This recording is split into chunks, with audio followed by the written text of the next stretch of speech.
Invasi Rusia ke Ukraina memasuki hari ke-266 hingga Rabu 16 November 2022 sejak dimulai pada 24 Februari 2022. Konflik ini berlanjut dengan polemik rudal di Polandia hingga ancaman perang hibrida di pusaran konflik Rusia dan Ukraina. Berikut rangkumannya.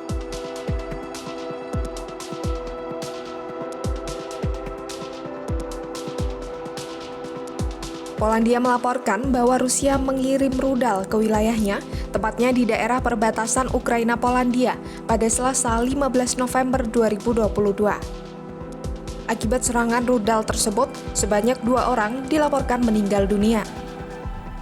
Usai serangan rudal ini, sejumlah pihak termasuk Ukraina lantas menuding bahwa Rusia ada di balik insiden tersebut. Namun begitu klaim ini langsung terbantahkan.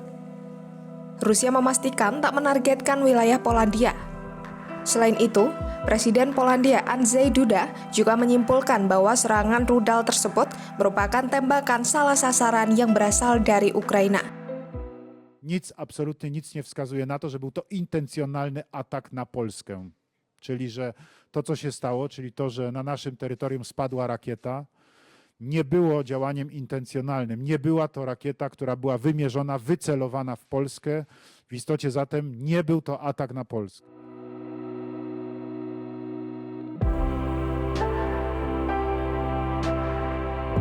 Sebagian besar negara G20 sepakat menuntut Rusia agar segera menarik penuh pasukannya dari Ukraina tanpa syarat. Pernyataan ini tertuang dalam Leaders Declaration KTT G20 Bali yang dilaksanakan pada Selasa 16 November 2022. Melalui deklarasi ini, negara G20 juga menyatakan sebagian besar anggota mengutuk keras perang di Ukraina dan menekankan bahwa sikap Rusia itu menyebabkan penderitaan manusia yang luar biasa dan memperburuk kerentanan yang ada dalam ekonomi global. Ya, jadi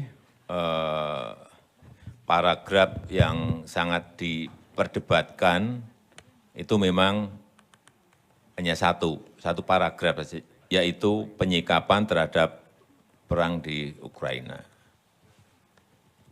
Sampai tengah malam kita berbicara mengenai ini dan akhirnya deklarasi Bali dicapai melalui konsensus. Kami menyepakati bahwa perang berdampak negatif pada ekonomi global, kira-kira itu. Kemudian pemulihan ekonomi global juga tidak akan tercapai tanpa perdamaian. Oleh sebab itu di pembukaan saya sampaikan, saya menyerukan agar perang dihentikan.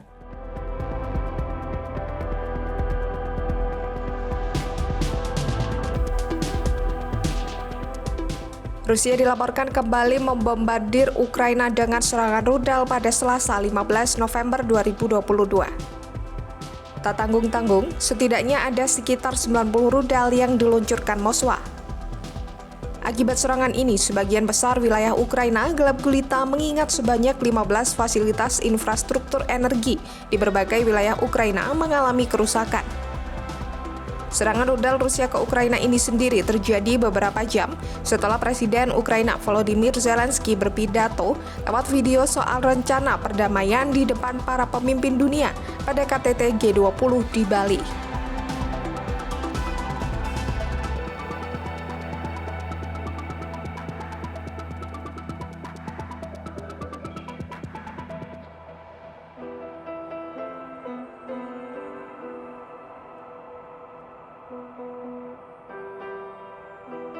Konflik antara Rusia dan Ukraina dinilai merupakan perang hibrida. Ini artinya Rusia pada dasarnya menghadapi negara-negara barat yang memicu krisis sejak awal. Hal ini bisa dilihat dari sejumlah kecaman untuk Rusia. Di sela-sela KTT G20 di Bali, Perdana Menteri Inggris Rishi Sunak menyalahkan Presiden Rusia Vladimir Putin atas perang yang mengacaukan ekonomi dunia.